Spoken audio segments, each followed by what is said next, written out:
Hello, ladies and gentlemen. Welcome on stage. Группа Русская. We are группа that making turbo polka punk rock style. We are all multicultural collective with musicians born in Austria, musicians born in Germany, musician born in Italy, musician born in Ukraine and Russia.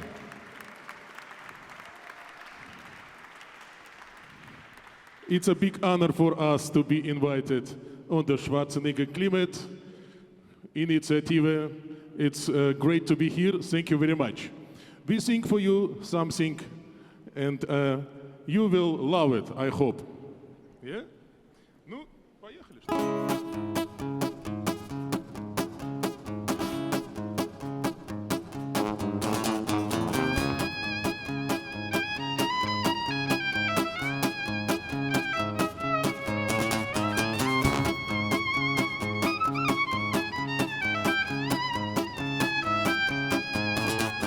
Сколько лет, сколько зим не виделись с тобой. Помню я, как мы в ту ночь прощались под луной. В небо улетает мой взгляд, когда я вспоминаю о детстве, и сердцу становится тесно внутри. Я хочу просто петь.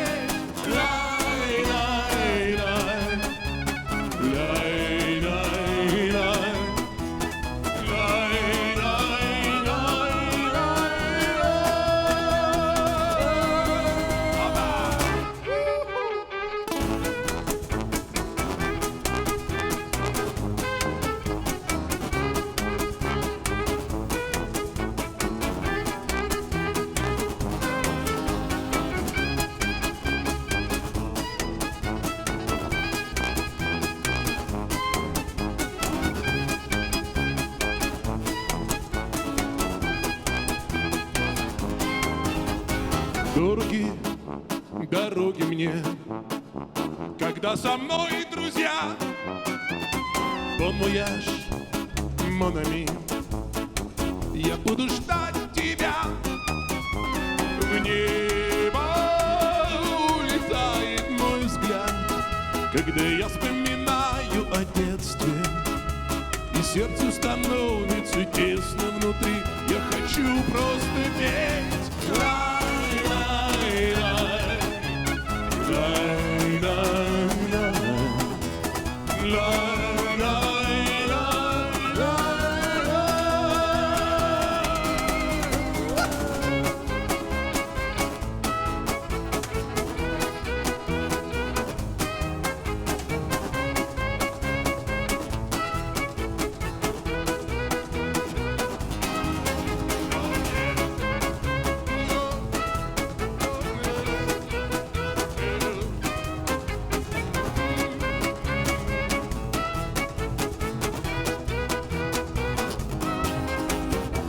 Как бы не было нам нелегко, как бы не были мы далеко, скажи мне, что все будет хорошо, хорошо, хорошо, хорошо, хорошо, хорошо, все будет хорошо, хорошо, хорошо, хорошо, хорошо, хорошо, в небо улетает мой взгляд, когда я вспоминаю о детстве, и сердцу становится тесно внутри. Я хочу просто петь в небо.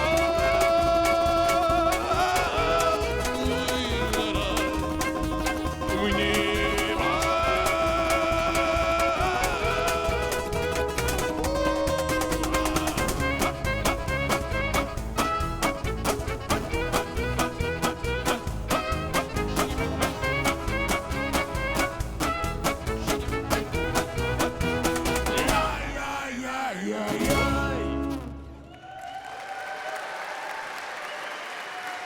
Ruskaya And that's how you kick off an afternoon. What a fantastic job, Georgi. Very wonderful. And I don't know if you guys all heard that. This is a band truly of the world with members from so many different countries, but most importantly, given what's going on right now, members from Russia and Ukraine. And Georgi, I know you were born in Russia. Yes. And obviously there's so much going on, but you have a message, I think, that's bigger than the borders. What message would you want to share with the people? No borders, no wars, that's what we say. And I was born in Russia in the year 89. I here in Austria since 33 years. This is my new home. And what should I say? It's something terrible happened.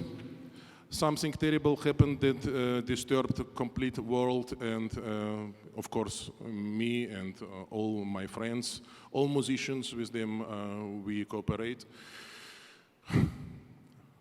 What should I say? We condemn this fucking war. Nosotros condenamos esta puta guerra.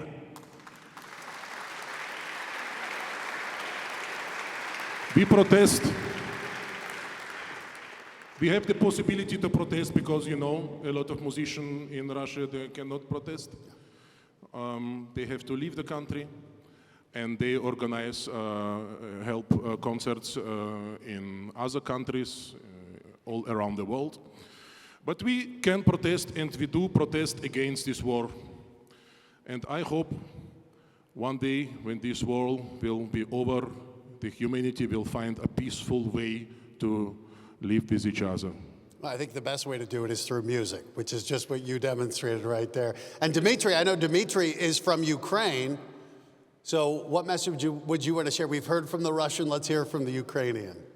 Yes, I was born in Ukraine. My wife is Russian. So I can say there's no words, yeah. I know people on the both sides of, you know, in Russia and in Ukraine, and I feel terrible for anyone who's stuck in these horrible things now. But I just trying to focus on what I can do for a few people. I can help. Yeah, it's horrible things too. Well, it's beautiful, and I know we're going to hear more from Russkaya. Let them hear it, ladies and gentlemen. Russkaya, thank you guys so much. We'll hear more. And I think a lot of people who are married think, man, if he can make it work, a Ukrainian can make it work with a Russian in marriage, then these countries can figure anything out. But for more on that situation, Governor Schwarzenegger had a chance to sit down with somebody who's very familiar with what's going on. He was Secretary of Treasury in the United States. He was Chief of Staff for 2 White Houses. But most relevant, he was Secretary of State during the collapse of the Soviet Union. So let's watch as Governor Schwarzenegger talks with Secretary James Baker. Welcome, Secretary James Baker. How do you see the Russian war, and how do you think it has changed the world order, if at all? Well, I think it has changed it. And I was, of course, present at the creation back there in 1990 and 91 when the Soviet Union imploded, when communism collapsed, and when 13 new countries emerged out of the ruins of the Soviet Union. One of those countries, of course, was Ukraine. And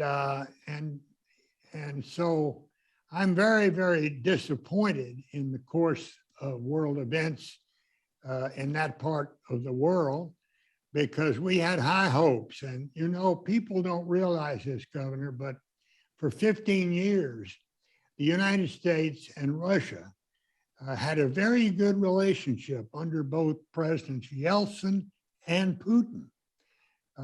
It was not until Putin had been in power about 5 years when I think he got in a little domestic political trouble and needed a whipping boy, and NATO and the United States are the whipping boy. So I think it's very, very regrettable that he took the unconscionable action that he did and invaded unprovoked invasion of a small sovereign neighboring country. I think he's been surprised by the strength and determination of the Ukrainian resistance. I think much of the world has been surprised, but it's very, very sad to me to see this happening, and it has changed and will continue to change the world environment. When you have countries like Sweden and Finland applying for membership in NATO, that could never have happened without an event like this. So certainly changing conditions, obviously, right there. As you can imagine, Governor Schwarzenegger and Secretary Baker went on quite a long time talking about politics. The full interview is on the website. We just wanted to share that with you because this is all about hearing from everyone. And right now, we want to hear from you. So the way we're going to do that is with my friend, my digital friend, Menti. So this is a service that's going to allow you right now, if you're watching at home, if you're on the live stream, log on to menti.com. Or it's even easier. If you're here, take out your phone right now, put it on the camera. I can see you not taking out your phone. Some of you, just scan that code. Oh, it just went away. I needed the code. I don't have it right now. There it is. There's the code. So get your chance, scan the code. You can pop up and join Menti. We're going to be asking you a number of questions. We want to see what you think. We want to hear what you think. First of all, we just want to know, where are you from? So I'm going to join where I'm from. I'm going to put Hollywood because I feel cool with that. So these are all going to start popping up if you guys want to join us. We just want to see, especially for the live streamers, we'd love to know where you're joining us from. Menti's going to be our chance to hear from you, to interact. We're going to have some questions, not tests, but we're going to be interested to hear your point of view. People from Chicago, Boston, the U.S. well represented. I think my mom might be in there from Denver. She said she was going to wake up early and watch this whole thing. So this is going to be going on. Menti, keep your phones out. We're going to ask you some questions. It'll be a great way for you to join us. So right now, I want to bring someone up. This is about communications, climate communications. And we have someone in the crowd who, honest to God, this guy's like Tony Stark, Iron Man. This guy is unbelievable. He's an entrepreneur, been massively successful in business. He's literally building diamonds out of thin air, which is ridiculous. And he happens to be the chairman of the most green soccer team on the planet. But before we bring him up, we're going to have a Menti question. We're going to see how well you guys know our next guest. So let's put this question up there. We're talking about the Forest Green Rovers. So right now, you're going to guess all the ways that this chairman has made that team green. So this is truth or lie. So let us know on each of these. The Forest Green Rovers is a vegan football club. Soccer players not eating meat. Okay. The new stadium made almost entirely from wood, or the entire club powered by 50% green energy. We want to hear from you what you think he's done. But right now, let's meet the man himself, the chairman of the Forest Green Rovers, Dale Vince. Dale, come on up here. Thank you, buddy. And first of all, look at the way he dresses. Presidents and ambassadors, and this guy, you're definitely the coolest guy in here. So we had a chance to talk, and I was fascinated because your journey to sustainability started back in the 90s. So what drew you to this model, to this greener model? I think the environment and sustainability generally has been something that's bothered me since I was a kid. And in my early 20s, I dropped out. I went and lived on the road in a series of different vehicles, buses and trucks and stuff. And I lived for 10 years off the grid and out of society. And then I dropped back in the early 90s to try and build a big windmill on a hill nearby where I was parked, because I knew then that climate change was a problem and that the way electricity was made in Britain was the biggest driver of that. And I thought it makes sense to tackle the biggest issue first. And that's how I began. So a lot of people were interested in green energy, and a lot of people, as you mentioned before, like you, maybe came from that hippie background, not a lot of business. So how did you marry the idea of business being successful while still being good for the environment? How were you successful at that? It's interesting because right at the very beginning when I started Ecotricity, the world's first green energy company in 1995, I considered there were two ways to do this, to offer this new kind of power. As a charity, to say to somebody, look, this is a good thing, you should pay for this, it's altruistic, or as a business and say, look, this is a good thing and actually it makes business sense. I chose that way. I think business has a lot to offer as a model. It has problems, but I've taken the best parts of business, the efficiency, the focus, and dropped the bad parts, which is the focus only on the bottom line at the expense of everything else. And so we're a mission-led business. We put all of the money we make back into the work that we do. We're not for dividend. We don't pay shareholders. It's a very different kind of business, and I think it's the kind of business that can help us unwind the climate crisis. Well, so we had a chance to talk last night. The thing that struck me most about you is something that I think a lot of people have talked about when they think about going green, and that is sacrifice and giving up and having less than or having to compromise. But you had a completely different view. And when we talk about communicating and how to go through the message, I loved what you said. No, thank you. So I began in energy in the 90s as the biggest single driver of the climate crisis, and in the 2000s looked for the second and third. They had to be there, I figured. It was transport and food in that order. So our work has been about energy, transport, and food. And we rescued our local football club in 2010, Forest Green Rovers. And so I think it's a really big issue. When we're talking to people about the environment and we want them to change how they live to get to net zero, they mustn't think that it's about giving up a standard of life. So we like to say to people, it doesn't matter whether we're talking burgers, cars, football, or now even diamonds. We don't have to give up the things we like, we just have to do them differently. And that's a matter of fact in my experience. So you alluded to the diamonds, and this blew me away last night, where you're literally making diamonds out of thin air using carbon dioxide. And I still don't think my scientific mind is very limited to understand it, but it's just, what a fascinating process. Yeah, and it's a thought that came to me nearly 10 years ago, thinking about geoengineering, how we get carbon dioxide out of the atmosphere on a planetary scale. And I was immediately struck by the idea that that's only half the battle, right? We have to lock it up into a permanent form of carbon. And then the thought came that the most permanent form of carbon we know of course, is a diamond, right? They last forever, apparently. I know that's a marketing slogan. And then I thought that would be amazing if we could do that, right? Take carbon out of the atmosphere, something we have too much of, and turn it into a diamond, something we quite like to have. And so we began an R&D journey. It took 7 years, and we started selling them about 6 months ago. Selling them 6 months ago, but if you look under your chairs right now, all of you do not have a diamond, but maybe next year, we'll see it. So let's talk about the soccer team, the Forest Green Rovers. If we can get that Menti results up there, you made a conscious choice to try to get this team green. So we're going to go through these, and you tell us what's true and how you actually pulled this off. So, oh, here we go. Wrong, wrong, wrong. That's Monica right there. Wrong, wrong, wrong. Here we go. The Forest Green Rovers, a vegan football club, is that true? That is true. So now in America, we picture football players, American football players, we picture the training table, meat, potatoes. How do you get a club, high performance club, to not just go vegan, but to say our performance won't suffer from it? Yeah, we just had a very simple conversation with our players back in 2010, so a long time ago now, and we said, look, serious athletes don't eat red meat, right, because it impairs performance. That was a matter of fact back then. It's more obvious now. There are more elite athletes in different sports around the world that have embraced a vegan diet, and there's more science, to support that. But even back then, it was known, and our players were just like, well, that's fine. If it'll help me on the pitch, I'll do it. And then we went from there to, red meat, white meat, fish, dairy, that kind of stuff. But every year, a handful of our players go vegan in their own private lives, not just at the football club, because they feel the benefits. They recover faster, they have more energy, and crucially, we have less soft tissue injuries. And we've had that all of the years we've been vegan.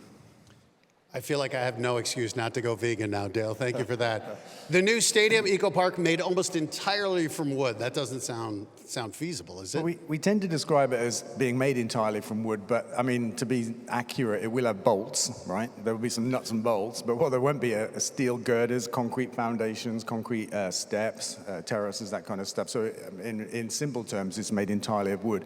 And the reason for that is that 75% of the carbon footprint of any sports stadium in its entire lifetime is comprised of the materials it's made from. So it's locked in on day one. It's it's concrete and steel. So by building a wooden stadium, we will be able to have the world's lowest carbon footprint stadium, probably ever since the Romans invented concrete, right? Wow.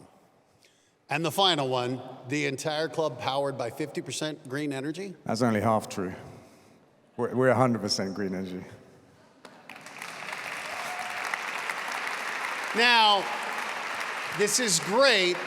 This is great that you're green, but the bottom line for the fans, are you winning? Yeah, that was a good question. And it's super important. I think that football and the environment are the two legs that we walk on as a club, right? And if we're limping on one, it detracts from the other. We've just achieved our second promotion in 5 years. We won the league. We're just moved into the third league of English football. We're the tiniest club that's ever been there, you know. We've got a population of 5,000 in our local town or something like that. So we're achieving on the pitch and off the pitch. So the final thing I want to ask you to share with these people is, I think you've been a tremendous communicator. For people out there looking to spread their message, looking to convince people of the green, what would you say has been most effective for you in getting your message out there? I think it's about, firstly, it helps if you're genuine, if what you're talking about is what you believe, and you have to walk the talk yourself. It is no good not doing that. And then it's about keeping it simple and talk to people in terms that matter to them or they can understand. But keeping it simple is probably the most important thing. Absolutely.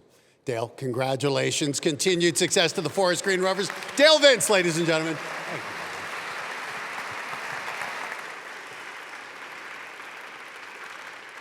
you. You just got yourself a new supporter of the Forest Green Rovers. So you can see how Menti works, and right now we're talking about messaging. So we want to ask you a question. As we look at the ways that we see people very often try to communicate a message, what do you think is the most effective method? And you can see the choices here: alarmism, emotion, scientific facts, hands-on solutions, or entertainment. So we'd love to hear from you. So many of you who are out on the front lines, what techniques have you used? We just heard Dale out there. Victory seems to be a very good one. So many different approaches, and we're getting some good votes in here. And right now we want to talk about there's someone using humor.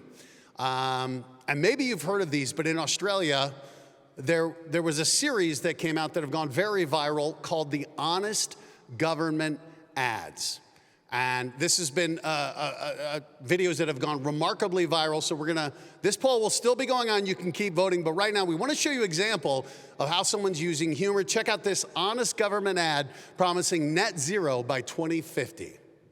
Hello, I'm from the government with an update on how we're handling the climate crisis. We know you're all counting on us to solve this problem so humanity can keep enjoying its favorite pastime, continuing to live on this planet. But you see, we've realized that we are the problem. And so, how shall we put this? We're actually going to get us all killed. Look at this graph shaped like a penis because it shows how fucked we are. This is where we are now. And as we can see, it's already pretty fucked with massive fires, floods, heat waves, locusts, bullshit. This is what scientists call the stop here or we're fucked point. And this is where we're currently headed, or as scientists call it, net fucked by 2050. The good news is we've promised to reduce our emissions. And if you take all our promises and add them together, that puts us on track for still very much fucked by 2050. And that's if we keep our promises. A big if, since some of our biggest promises are being coke-blocked by corporate coal shills, while others are nothing more than blah blah blah, or a plan printed on a pamphlet. Pamphlet? Our promises and pamphlets are also based on the hope that we'll offset our emissions with technologies which don't work or even fucking exist. Or with technologies that do work and exist, like trees. Except trees need time to grow, which we don't have. And space, which we also don't have. Plus, trees can burn, which seems to happen a lot these days due to climate change. And when they do, they release all that carbon they captured. Which means the only way we can keep our promises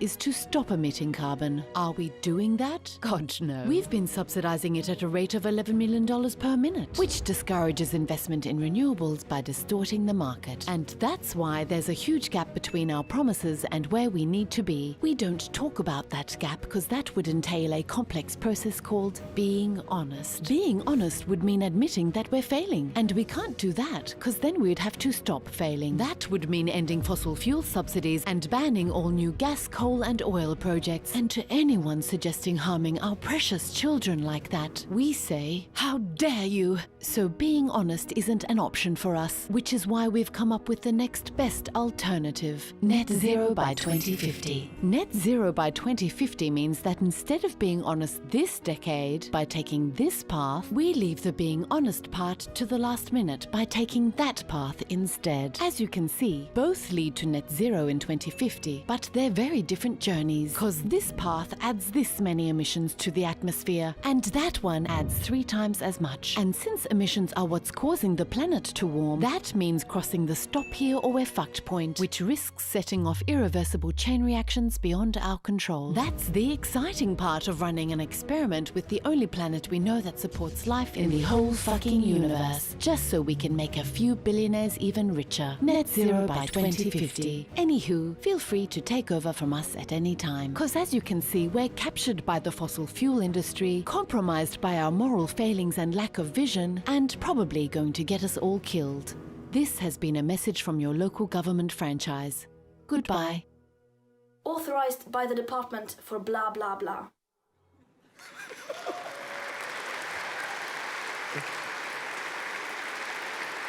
I can see all the politicians checking their phones right now, ignoring that. So these were created by Juice Media, a company in Melbourne, Australia, and we're joined now by the mastermind behind it, Giordano Nani. Giordano, thank you. Thank you for joining us. So many people have talked about we don't trust the government, but what actually prompted you to start these honest government ads? Thanks for having us. First of all, hi Matt. And just before I answer that question, I just want to say that we're coming to you from Melbourne in Australia, and I'm speaking to you from the unceded lands of the Wurundjeri people of the Kulin Nation, where sovereignty was never ceded and we need a treaty. And also, I'd just like to acknowledge that we've just gotten, the Australian people just got rid of one of the shittest governments on climate in the industrialized world at a federal election just a couple of weeks ago, after 9 years of what we call shitfuckery, which has been, as I'm sure you've heard, Australia has been one of the worst perpetrators of climate denial, delaying, and obfuscation. And that's pretty much what inspired us to make these honest government ads, because we were just so angered and frustrated at this government, which was until a few weeks ago, our government completely captured. Some of you will be familiar with the concept of state capture, where government is literally controlled by interests, in this case, fossil fuel interests. And that anger and frustration really led us to think of how could we use the power of social media, YouTube primarily, but also Facebook, Twitter, to get even with this government. And we decided to start impersonating it and creating ads that were honest, in really kind of helping to explain their policies in plain terms, especially climate policies, because there's a huge lack of literacy when it comes to climate science, climate policies, energy policies. These are often complicated matters that people don't quite understand. So we wanted to help people to understand, increase public literacy about these topics in a fun way, and at the same time expose this government's dodginess. And that's pretty much what inspired the series, this craving for honesty, which I think is something that we all feel. We would prefer the governments to tell us straight up, what they're really doing, even if they're basically saying, we're going to get us all killed. We'd rather hear that than be lied to continuously. There's a real craving for honesty. And, Greta, who did a cameo at the end of that video, she said it so perfectly just before COP26. She was asked, what would you like to see as the outcome of the COP26 climate summit? And she just said, in her own, beautiful way, she said, I would just like governments to be honest about how we're failing to deal with this crisis. And when I heard her say that, I said, oh, wow, I make this series called Honest Government Ads. Maybe I can help. And so that's why we made that video that you saw and invited Greta to do a little cameo, which she accepted. And that's why she appeared at the end. Giordano, I thought you made a really good point in there. Everyone in this room is very passionate about climate and very well educated. But I think so much of the battle can be reaching people who care, but maybe aren't as familiar with the issue. So when you use humor, what did you find? How were you better able to convey information that otherwise people might not be interested in by using that humor? Look, that's a really good question. And, all satirists are deploying and weaponizing humor in a way to do what we do. I don't know exactly what the answer is, but one thing that humor does is it takes away fear, and it takes away, it's an empowering feeling when you can laugh and point out what would otherwise really be a really tragic and very serious situation that we're in. Sometimes it can be very difficult, and we all know, and many of the people in the room have probably experienced some form of climate anxiety, especially if you have children and grandchildren. I'm a parent, and those kind of things can really be quite paralyzing and debilitating. And humor takes away some of that fear, and laughing is something that we do together. So it creates a sense of solidarity, because you go, yes, we're fucked, but you know that we're fucked too, and I know it too, and that gives us a sense of a shared consciousness that then allows us. I find that empowering, and a lot of people have written to us saying, thank you for keeping us sane during these last 9 years of this government, and I often respond and I say we've been doing it to keep ourselves sane too. So at what point did you realize, okay, this isn't just keeping me sane? These videos went incredibly viral, especially in Australia. At what point did you realize we're helping to drive this conversation, that you're actually having an impact on the shit fuckery, as you say, that was going on in the government? At what point did you realize, wow, this isn't just a hobby, this is something where I can really make a difference? Yeah, look, by the way, I'm glad you used that word. We're trying to get it to, into the common parlance, so that's great to hear. I'm trying to get it on my show in America. We'll see what the censors say, though. Right. Look, I don't know. At some point, we realized the feedback that we were getting from people, even from climate scientists who here, I'm not sure what the situation is there in Europe, but here climate scientists have been gagged. It's very hard for people working in the public service, like at our science agencies, to speak out.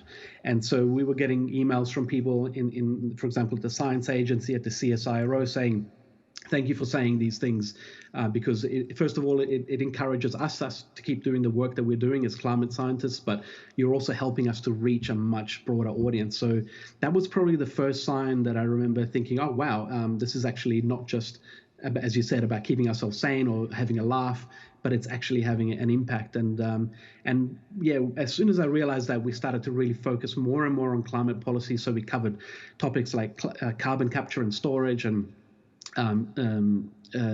offsets and carbon credits. We covered COP26, the net zero by 2050 concept, helping people to understand that.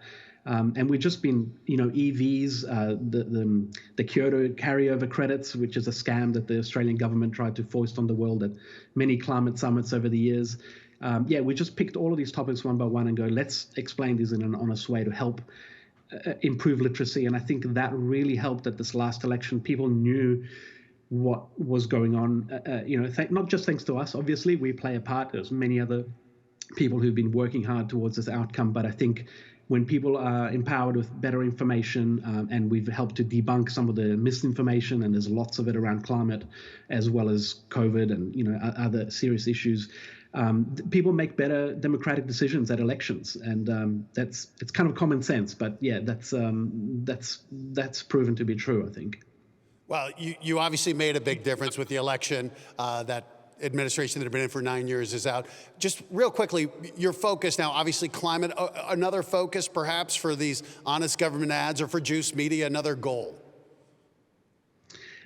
Look, climate is going to, even though we got rid of this shit government, we're still going to have a lot of climate shit fuckery in Australia, because the incoming government has a much better target, but it's a 43% target by 2030. Here, everyone thinks that that's amazing, but there in Europe, you'd probably go, oh, that's not that impressive. So we've got to raise that target, and we've got to make sure that this government achieves that target through legitimate abatement, not dodgy carbon credits that have lost integrity and all that.